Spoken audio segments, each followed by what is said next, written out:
King Harishchandra was the ruler of Ayodhya. He was a God-fearing, very straightforward, noble king. His wife was Chandramati and they had a son, Rohit. Once in the court of gods, Indra, Vashishta, Vishwamitra were chatting. Indra asked Vashishta, O great sage, the kings of the Ikshvaku dynasty are your disciples. Is there any who is brave enough to tread only the path of truth amongst them? Vashishta was immensely happy at the question and said, King Harishchandra of the Solar dynasty is the one who will stick to the path of truth at any cost. But Vishwamitra did not agree with this assertion. He rose and said, O Vashishta, Indra has no better business to engage himself in. He asked you first out of regard for you, and you are telling that which makes no sense. This resulted in a wordy duel between the two sages. As the arguments became strong, the whole court began trembling in fear. Even Indra became anxious about the outcome. No one dared to intervene.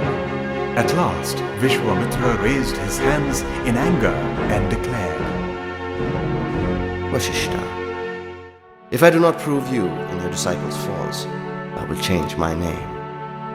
He shouted as if lightning had struck and left the court in a huff.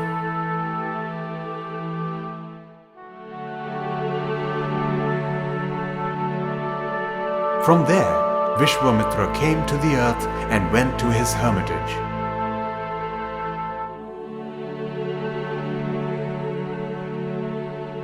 He started evolving a plan to make King Harishchandra utter a falsehood. As he calmly thought, he realized that his task was not going to be as easy as he had imagined.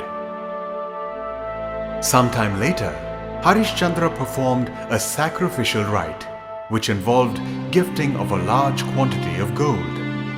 Vishwamitra waited for a time when Vashishta was away and visited Harishchandra. The king received him with great honor. He washed the hands and feet of the sage, made him comfortable, and inquired as to what brought him there. Oh, welcome, great sage. May I know what brought you here? I need a gift. Harishchandra agreed to give whatever was asked for. Okay, I need gold. Gold equivalent to... Before Vishwamitra could finish the sentence, Harishchandra replied without any thought. Oh, great sage, it is my pleasure. It is in my treasury, and you may take it. Vishwamitra had not expected such a reply. It was his first defeat. Without giving expression to his disappointment, he said, King, let it be in your treasury. I will take it when I require it. He received the honors and went away to his hermitage.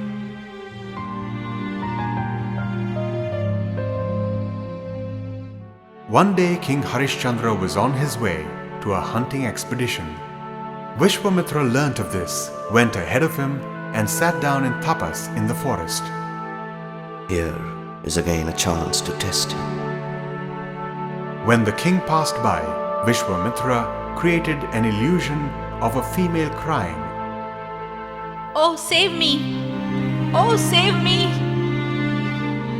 Minister, can you hear the cries? Let me go and see if I can help. Saying this, he ran towards the direction from which the cries were heard. The ministers and others followed. The sage's tapas was disturbed with all the commotion. The king who saw this bowed before the sage. Oh, sage, please forgive me. I have disturbed your tapas. As a penalty for that, I offer my kingdom and wealth. What? These are meaningless words. Hope You have uttered these words in a hurry. O sage, I speak with all sincerity. I will keep my word. Okay, I will hold you to it then. You already indebted to me. You owe me a heap of gold which you are holding for me. I remember. I will give it to you whenever you demand, O Vishwamitra. Okay, go back to your capital and arrange to hand over your kingdom and all your wealth. Harishchandra happily left the place.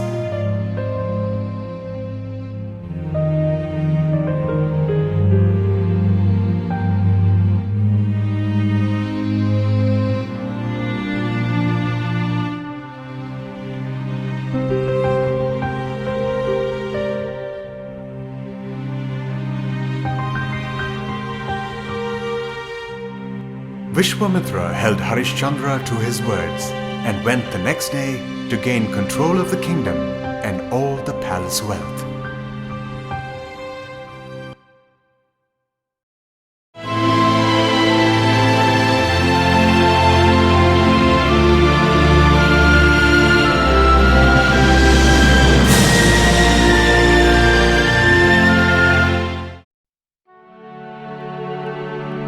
O great king, I am here. Welcome. I have made all the arrangements. Please accept my kingdom and all the wealth. Harishchandra gave up everything and also the queen's ornaments. O sage, what more would you like me to give you? Who is the king of Koshala now? Vishwamitra. Listen to my royal command. You should leave my kingdom immediately with your wife and son. You may take only the clothes you are wearing. Harishchandra obeyed with utmost devotion. Your command will be obeyed. Accompanied by his wife Chandramati and their son Rohit, Harishchandra started to leave the capital. Before you go, Harishchandra, you will have to pay me the heap of gold which I had entrusted to you. I have nothing which I can call my own, except the clothing you have permitted me to retain. Please give me time to discharge the debt I owe you. In a month, I will pay back the sum. I agree. A month from now, I will come to collect. Harishchandra took leave of his creditor amidst the cries of his subjects, who got wind of the actions of the truthful king. O king, how can a casually uttered word bind you? Your virtue is ruining us all. You cannot desert us. We will come with you. Harishchandra consoled his subjects. It's your duty to serve the new king. The troubles are of my own making, and the subjects should not suffer on my account. Vishwamitra commanded his troops to tell Harishchandra to stop this wasteful exhortation and to proceed forthwith out of the kingdom. Harishchandra at once stopped talking and left the capital with his wife and son.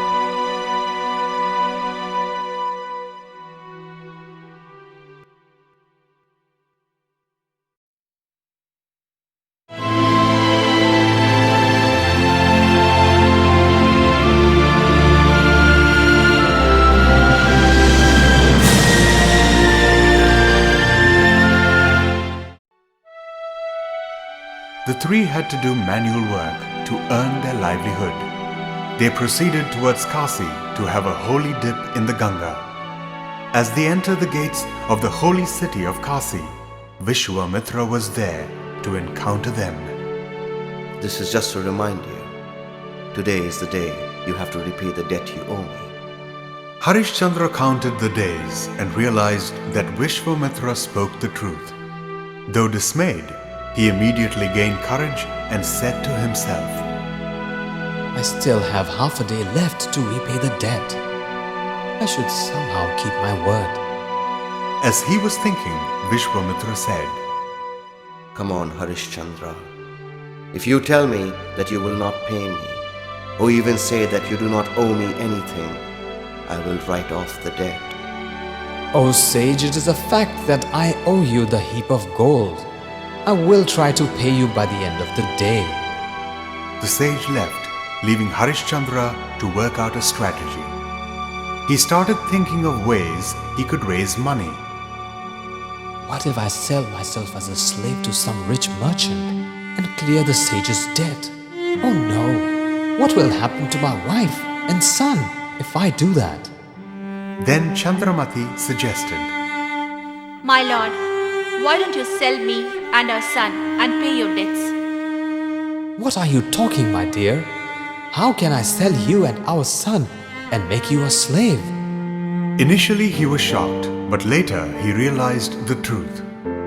So he took his wife and son to the marketplace of the city.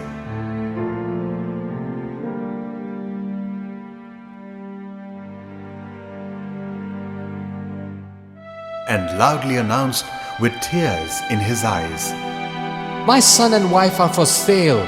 They will be good workers. A Brahmin came to him and said that his young wife needed the services of a servant maid and offered to buy only Chandramati and said that he had no use for the boy. I will buy your wife, but not the son. You see, he will not be of any use to me. He is so young that his tender hands cannot do any work. So, I will buy your wife. Please, I will teach him to do menial work and make him useful in the household. In that case, okay, I will buy both of you. Finally, the deal was struck. The Brahmin bought them by paying an additional sum and took them to his house.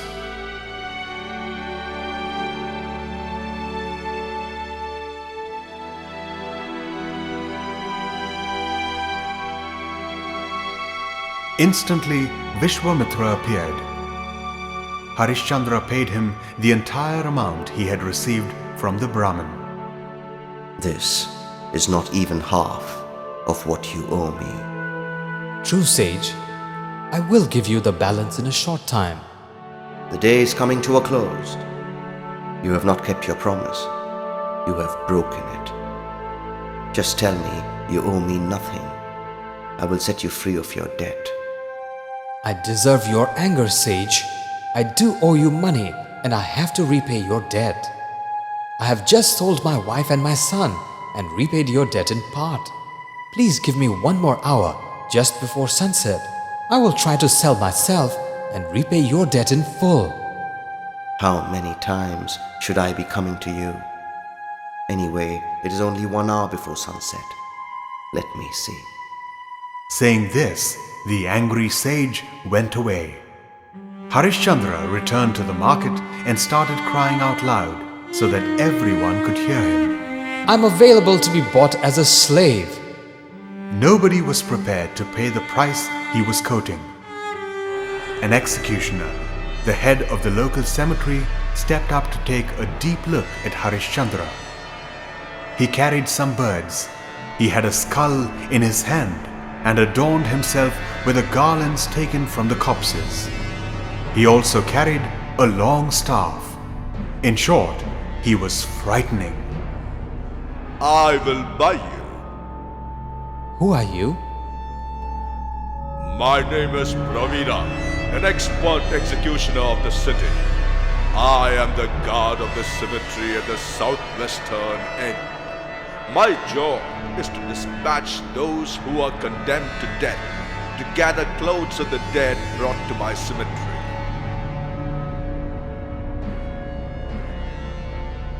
Harishchandra was wondering if he should accept to be the slave of Pravira. Vishwamitra appeared on the scene. Why are you hesitating to be his slave when he is offering you money enough to repay my debt? Harishchandra pleaded, O sage, make me your slave for the balance of the money I owe you. I will obey your commands. I belong to the race of solar ancestry. Please save me from becoming a slave to a cemetery keeper. Just tell me that you do not owe me anything more, and I will set you free. How can I say that? I still owe you money. So, You want to be my slave? Yes, sir, I beg of you. Please take me as your slave. I agree. Now that you are my slave, I discharge you from the debt. But I'm selling you right now to the cemetery keeper for the sum he has offered. The executioner was happy that he got the slave he had bargained for. He paid the money to Vishwamitra and led Harishchandra away to his house near the cemetery.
Harishchandra's job at the cemetery was to collect fees from those coming to bury or burn the dead, and to gather the discarded clothes of the corpses. Stay on this burial ground night and day and watch out for the corpses to arrive. Collect the fees strictly from everyone. Divide the collection into 6 parts. 1 part is for the king, 3 parts are for me, and 2 parts will be your wages. You are also to execute the criminals condemned to death. Yes, sir. Harishchandra worked for 12 months in this job. He was loyal to his master. His appearance was slowly changing like his master, with unkempt hair, shabby beard, and with protruding bones from his chest. He heard the crackling sounds of the burning faggots on the funeral pyres and the howling of the jackals.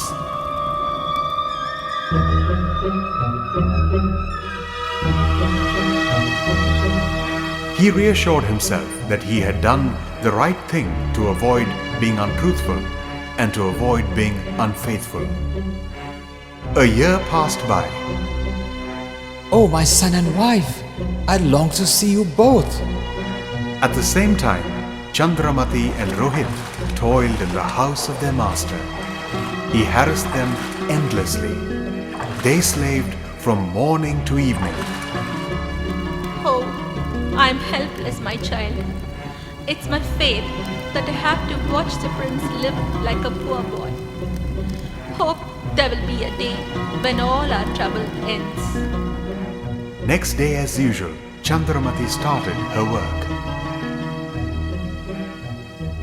Son, go and collect faggots. We need some. Without uttering a word, he went to collect the faggots in the wood. When he was working, he was bitten by a serpent. By the time Chandramati heard this, the sun was about to set. Chandramati's only solace was her son. Now even he was gone, and her hands were empty. But she could not afford to waste time in weeping and whimpering. The son's body was lying in the woods, and she had to cremate the body. She was all alone. She went to meet her master.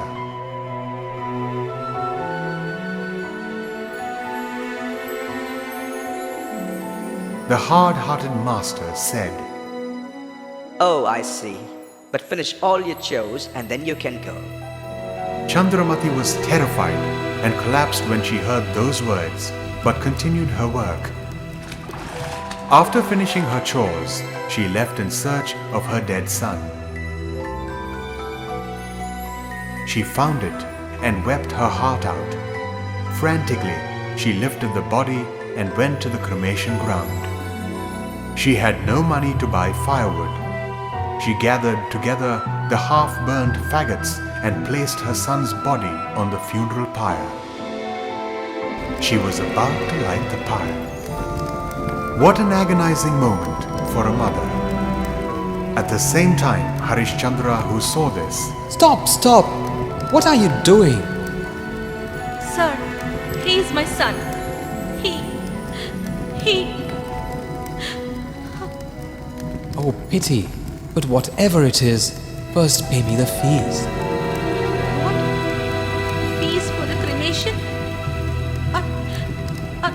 I do not have. Forgive me, woman. I cannot do anything. Please pay the fees and then you can proceed. Chandramati pleaded with him that she was destitute and could not pay. Harishchandra refused to prepare for the cremation. I can exempt my share, but I have to collect at least the king's share and my master's share. He saw a little jewel of gold, which was the Mangal Sutra hanging from her neck, mostly hidden by her ragged clothes. I think I can suggest something. I can see the Mangal Sutra, which you can sell and pay the fees. On hearing this, Oh gods, what sins have I committed? The sacred symbol of my marriage, which till now was visible only to my husband, should be seen by the cemetery assistant. Harishchandra was startled. He peered into the face through the enveloping darkness and asked. Who was your husband? She replied, sobbing. My husband was once a king. A cruel creditor forced him to sell me and my son in the market of Kasi. Harishchandra saw what he had done and fell on the dead body crying. Oh Rohit, darling son, my son. I'm your father here. Come to me, my dear child. Oh my God, what snake was it? What were you doing? How did it happen? Oh God, I can't bear this anymore. They recognized each other and wept together, caressing the lifeless corpse of their son lying on their laps. Chandramati, go and beg of your master the money needed for the cremation. Chandramati had no options. She had to leave the cemetery.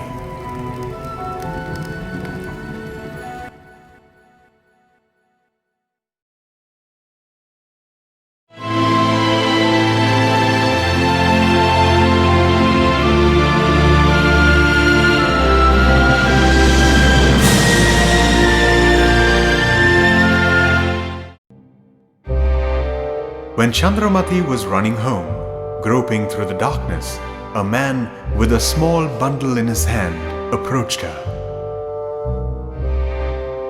Who are you? Why are you weeping? What are you doing in the middle of the night? Chandramati related the story.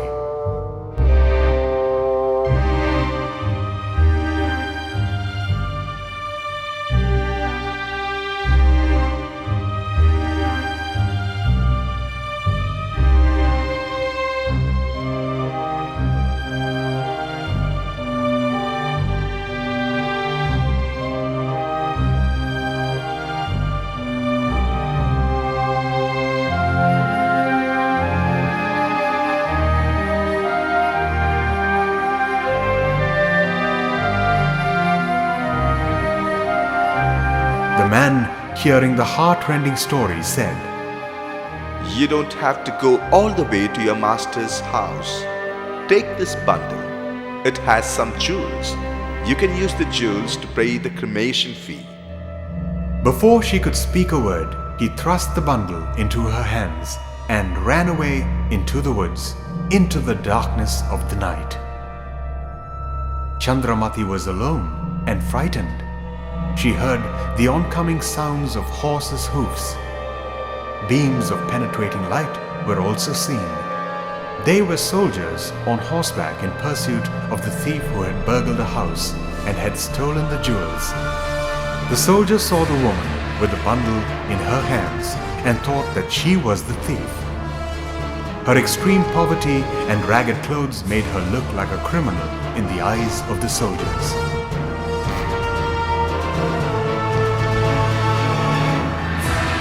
She was arrested and taken to the court, and a complaint was lodged against her.